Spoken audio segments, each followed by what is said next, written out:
आप देख रहे हैं सुदर्शन न्यूज। नमस्कार, सुदर्शन यूपी देख रहे हैं आप और मैं हूं आपके साथ स्मारिका ठाकरे। खबर यूपी के बलिया से है, जहां कोतवाली क्षेत्र में 4 शातिर चेन स्नीचिंग करने वाले लुटेरों को अब पुलिस ने गिरफ्तार कर लिया। तो वहीं इन लुटेरों के पास से एक चेन, मोबाइल फोन, चोरी की बाइक और कुछ नकदी बरामद की गई है। दरअसल ये बताया जा रहा है कि पकड़े गए लुटेरे आए दिन चोरी और लूट की वारदात को अंजाम देते थे, जिसके बाद ऐसी घटनाओं के बढ़ने से पुलिस जो है वो अलर्ट मोड पर आ गई है। और साथ ही घटनाओं की गंभीरता को देखते हुए पुलिस अधीक्षक के निर्देशन में चेकिंग अभियान जो है वो चलाया जा रहा है और अब लुटेरों को गिरफ्तार किया गया है और अपराधियों को जेल भी भेज दिया गया है और आरोपियों से पूछताछ जारी है।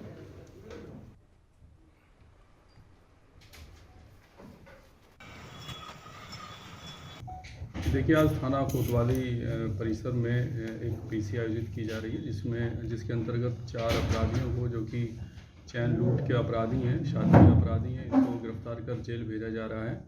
और इन्होंने हमारे जनपद में कोतवाली थाना क्षेत्र के अंतर्गत भी कई चैन लूट की घटनाओं को अंजाम दिया। पीछे काफ़ी दिनों से गैंग काम कर रहा था। एक अंतर जनपदीय गैंग है। सभी मूलतः चारों ये देवरिया जनपद के रहने वाले हैं। इनके पास से 22,700 रुपये नगद, जो कि चैन की लूट के ही नकदी है, इसके अतिरिक्त। तो वहीं यूपी के बुलंदशहर में आजादी के अमृत महोत्सव की 75वीं वर्षगांठ पर फिट इंडिया फ्रीडम रन कार्यक्रम का आयोजन किया गया। आपको बता दें कि कार्यक्रम खेल मंत्रालय और नेहरू युवा केंद्र की तरफ से किया गया है। फिट इंडिया फ्रीडम रन 2 का जिलाधिकारी ने हरी झंडी दिखाकर शुभारंभ किया। इस दौरान धावकों की नियमित योगा कराने की जो शपथ है वो दिलाई गई।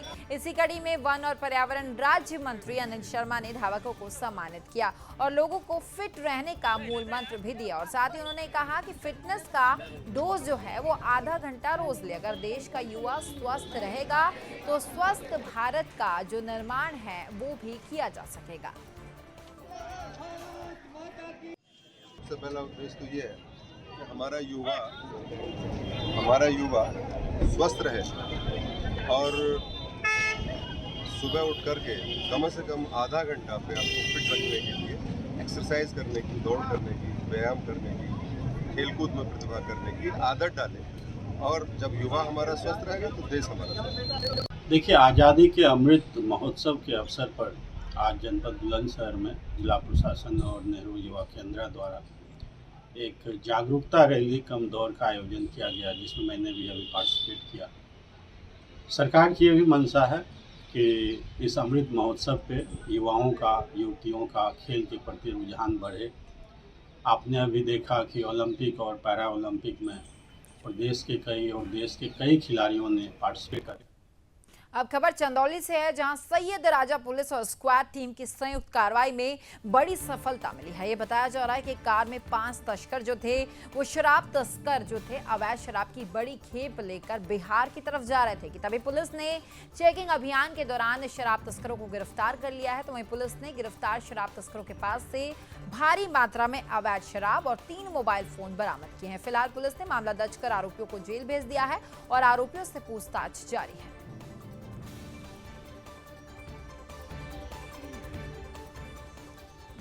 तो अब खबर यूपी के हमीरपुर से है, जहां सुमेरपुर विकासखंड की ग्राम पंचायत मोहर में वायरल फीवर और डेंगू का कहर जो है वो थमने का नाम नहीं ले रहा है। ऐसे में प्राथमिक स्वास्थ्य केंद्र पर डॉक्टर्स की भारी लापरवाही देखने को मिली है। दरअसल ग्रामीणों ने आरोप लगाते हुए कहा कि स्वास्थ्य केंद्र में डॉक्टर्स कई महीनों तक स्वास्थ्य केंद्र में नजर नहीं आते हैं। अगर कभी आते भी हैं तो अपनी अटेंडेंस पूरी करके वो वापस अपने घर चले जाते हैं। और साथ ही ग्रामीणों का यह कहना है कि प्राथमिक स्वास्थ्य केंद्र स्वीपर की तरफ से चलाया जा रहा है, जो कि मरीजों से इंजेक्शन और दवाई के नाम पर अवैध वसूली करता है, जिससे ग्रामीणों को परेशानियों का सामना करना पड़ रहा है।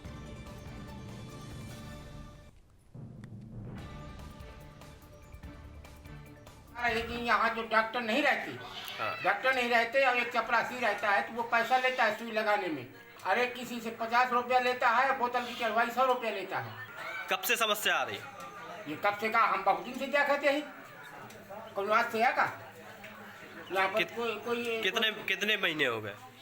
अब इतना तो ध्यान नहीं। यही समस्या है हमारी, अस्पताल में दवा नहीं कायदे से होती है, हम बीमार हो जाते हैं, ज़्यादा भयंकर हो जाते हैं, भरवा और हमीरपुर जाते हैं और प्राइवेट मेडिकल वगैरह डॉक्टरों को दिखाते हैं।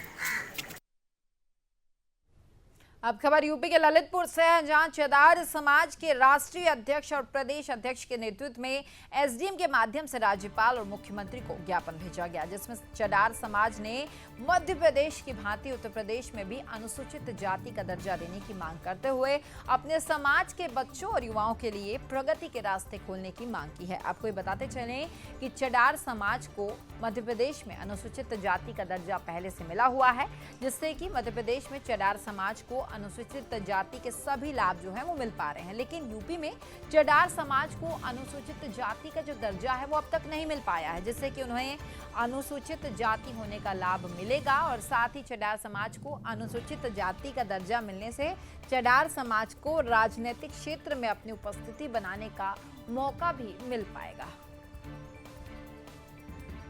सामाजिक एवं राजनीतिक क्षेत्र में तरह से मध्य प्रदेश में 13 नंबर की सूची में अनुसूचित जाति के वर्ग में हमको शामिल किया गया है और हमको वहाँ का जाति प्रमाण पत्र मिलता है। उसकी वजह से हमें आरक्षण का लाभ भी प्राप्त है, जिसकी वजह से सामाजिक एवं राजनीतिक क्षेत्र में हमारे बच्चे या हमारे जो युवा साथी है वो राजनीति में भी अपने दो हाथ आजमा रहे हैं। तरह से तो वहीं मुरादाबाद से दो सनसनीखेज मामले निकलकर सामने आए हैं। आपको ये बता दें कि शहर के कटघर थाना क्षेत्र में 24 घंटों में हुई 2 हत्याओं से पूरे शहरवासी दहशत में आ गए हैं।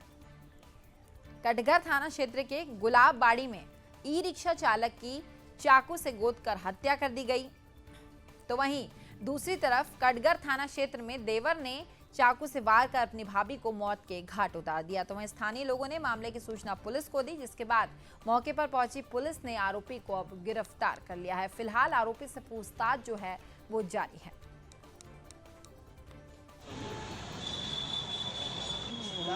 थाना कटघर क्षेत्र में शाम के समय इमरान नाम के व्यक्ति ने अपने घर में अपनी भाभी को चाकू मार के हत्या कर दी। इस संबंध में मुकदमा पंजीकृत कर लिया गया है तथा अभियुक्त को हिरासत में ले लिया गया, पूछताछ की जा रही है। इसमें शीघ्र विधिक कार्रवाई पूर्ण करी जाएगी। ये मेरी साली साहिबा थी जी। क्या नाम है इनका? इनका नाम तो तराना है।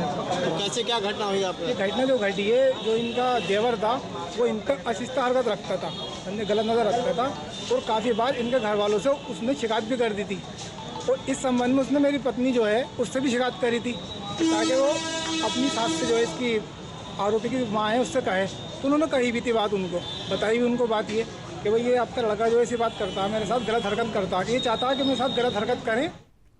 तो वहीं प्रयागराज में कैबिनेट मंत्री और प्रयागराज शहर दक्षिणी विधानसभा क्षेत्र के विधायक नंद गोपाल गुप्ता नंदी के नेतृत्व में प्रबुद्ध सम्मेलन आयोजित किया गया। इसी बीच प्रयागराज की महापौर अभिलाषा गुप्ता नंदी ने सबसे पहले प्रबुद्ध सम्मेलन में आए सभी प्रबुद्ध जनों का स्वागत किया, जिनमें प्रदेश के संगठन मंत्री ने दक्षिणी विधानसभा क्षेत्र के प्रबुद्ध वर्ग के चिकित्सकों, अधिवक्ताओं, चार्टर्ड अकाउंटेंट, इंजीनियर, प्राचार्य को सम्मानित किया। इस दौरान संगठन मंत्री ने लोगों से बातचीत करते हुए प्रबुद्ध वर्ग को समाज का पथ प्रदर्शन किया। इस कार्यक्रम में महापौर, पूर्व राज्यपाल, कैबिनेट मंत्री भी मौजूद रहे।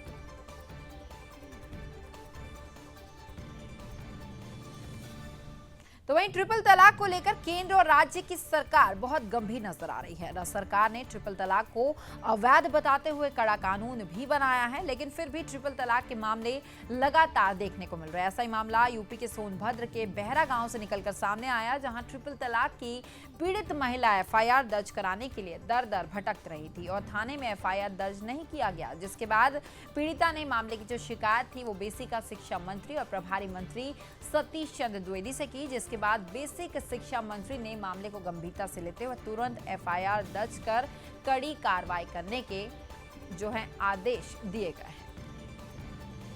इनको 3 तलाक दी थी।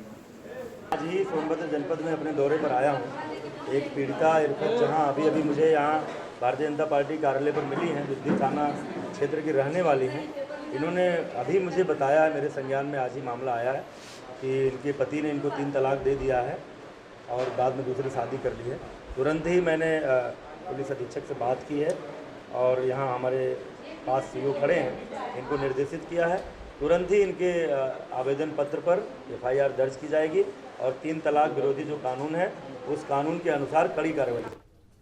अब खबर कानपुर से है, जहां सेंट्रल स्टेशन पर जीआरपी ने करीब करोड़ों रुपए का सोना पकड़ा है और साथ ही 4 आरोपियों को पुलिस ने अब हिरासत में ले लिया है। सोने का वजन 3.5 किलोग्राम का बताया जा रहा है। ये भी बताया जा रहा है कि सेंट्रल स्टेशन के प्लेटफॉर्म पर 4 संदिग्ध युवक सुबह से ही टहल रहे थे, जिसके बाद जीआरपी को इन पर शक हुआ तो चारों से पूछताछ की गई। पूछताछ के दौरान जीआरपी ने बैग में सोना होने की जानकारी दी और सोने की डिलीवरी बनारस पटना में देने की बात भी बताई। तो वहीं बैग में सोना होने की जानकारी पर चारों को थाने ले जाया गया। तलाशी में इनके पास से भारी मात्रा में सोना बरामद किया गया है। फिलहाल मामले में अब पूछताछ जो है वो जारी है।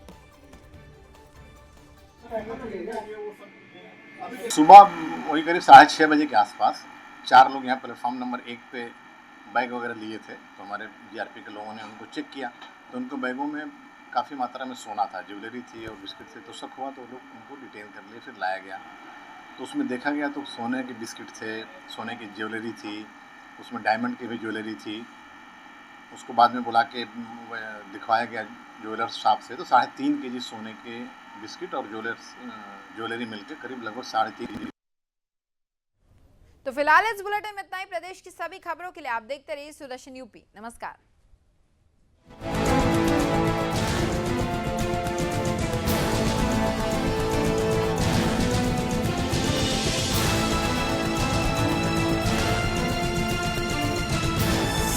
आप देख रहे हैं सुदर्शन न्यूज।